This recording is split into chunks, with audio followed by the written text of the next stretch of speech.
Hello everyone, আমি doctor Jolly Gloria সরেন, clinical in charge হিসেবে দায়িত্বরত আছি নোভা আইভিএফ ফার্টিলিটি বাংলাদেশে।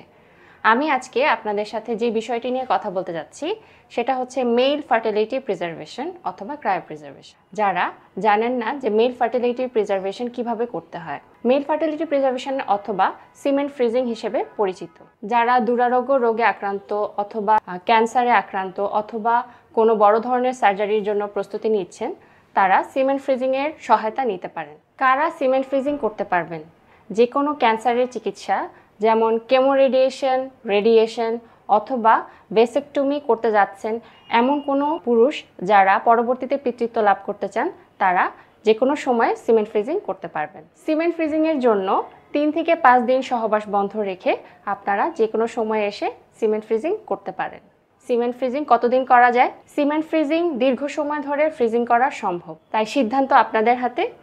যে কোনো সময় চলে আসতে পারেন আমাদের নোভা আইভিএফ ফার্টিলিটি সেন্টারে। ধন্যবাদ।